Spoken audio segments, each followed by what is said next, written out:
Menko Kemaritiman dan Investasi Luhut Binsar Panjaitan mengungkapkan bahwa harga aftur bukan satu-satunya faktor yang menyebabkan harga tiket pesawat menjadi mahal. Namun terdapat faktor-faktor lain yang turut mempengaruhi. Luhut menyebut ada sejumlah hal yang bisa ditekan, yakni seperti suku cadang dan pemberian insentif fiskal terhadap biaya bahan bakar. Menurut Luhut, Komite Supervisi Harga Tiket Angkutan Penerbangan Nasional saat ini tengah mempertimbangkan sejumlah faktor yang dapat mendorong penurunan harga tiket pesawat. Salah satunya yakni dengan menerapkan sistem multi-provider untuk memasok bahan bakar aftur. Pemerintah juga telah membentuk Komite Supervisi Harga Tiket Angkutan Penerbangan Nasional untuk mengevaluasi komponen biaya tiket pesawat. Luhut memastikan bahwa proses penurunan harga tiket pesawat akan rampung pada bulan ini. Berdasarkan penelusuran di online travel agent OTA, harga tiket pesawat bisa terlihat, misalnya pesawat Jakarta-Singapura kelas ekonomi untuk tanggal 16 Oktober 2024 hanya Rp475.000 menggunakan maskapai AirAsia. Sedangkan harga tiket pesawat termurah Jakarta-Medan di waktu dan kelas yang sama tembus 1,2 juta, namun penerbangannya tidak langsung, yakni harus transit terlebih dulu ke Kuala Lumpur. Sementara tiket penerbangan langsung termurah di waktu dan kelas yang sama, yakni 1,6 juta rupiah menggunakan Super Airjet. Jika terbang di 31 Agustus 2024 ini, harga tiket Jakarta-Singapura juga masih di harga Rp716.000 menggunakan maskapai Citylink kelas ekonomi.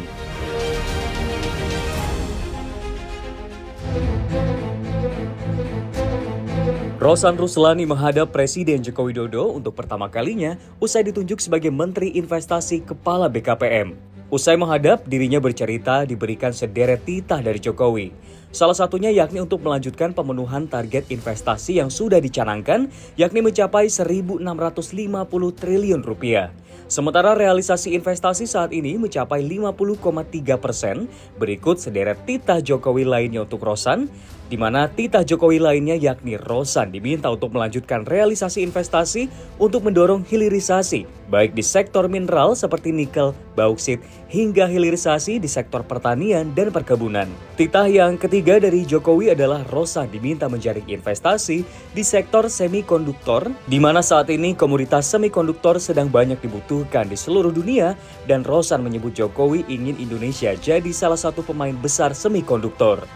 Titah selanjutnya, menjaring lebih banyak investor asing untuk membangun ibu kota Nusantara Kalimantan Timur. Dan terakhir, Jokowi juga menitipkan proyek pembangunan lumbung pangan gula di Merauke, Papua.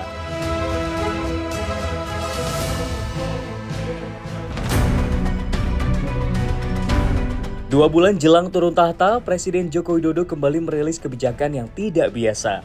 Presiden Jokowi menaikkan tunjangan dan insentif bagi petugas KPU sebesar 50%.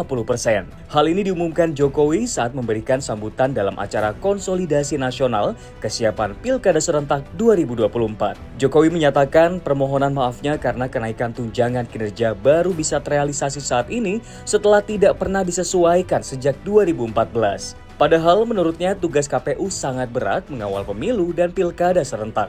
Orang nomor satu di tanah air tersebut menyebut kenaikan tukin 50% setelah hitung-hitungan dilakukan dan ditemukan besaran yang sesuai. Jokowi juga mengungkapkan apresiasinya kepada KPU atas terselenggaranya pemilu beberapa waktu lalu.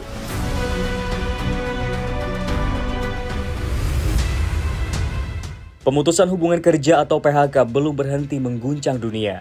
Kini, giliran Mastercard melakukan PHK terhadap 3% karyawannya secara global, di mana jumlah itu akan berdampak pada sekitar 1.000 pekerja, dan keputusan PHK diambil sebagai bagian dari reorganisasi untuk mempertajam fokus perusahaan pada bisnis inti.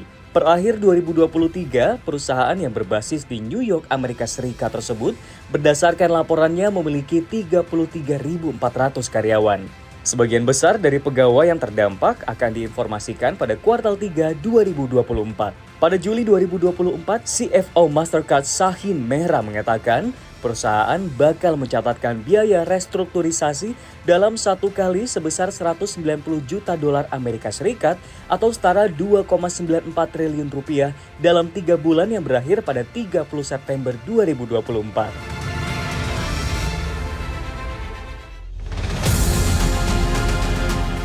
Badai PHK lainnya menghantam dunia otomotif global. General Motors dilaporkan akan memberhentikan lebih dari 1.000 karyawan di seluruh dunia. Juru bicara GM menyatakan pemangkasan berada di divisi perangkat lunak dan layanannya. Hal ini merupakan hasil peninjauan yang dilakukan perusahaan untuk merampingkan operasi unit tersebut. GM juga menyatakan rasa terima kasihnya kepada para karyawan yang telah membantu membangun fondasi GM. GM sebenarnya menolak untuk mengungkapkan jumlah PHK secara lengkap. Tetapi seorang sumber yang mengetahui masalah tersebut menginformasikan lebih dari 1.000 karyawan akan diberhentikan, termasuk 600 di Warren, Michigan. Pemutusan hubungan kerja terjadi saat produsen mobil berupaya mengurangi biaya dan jumlah karyawan di tengah kekhawatiran akan kemerosotan industri. Perusahaan telah menghabiskan miliaran dolar untuk perkembangan segmen baru seperti kendaraan listrik dan kendaraan berbasis perangkat lunak.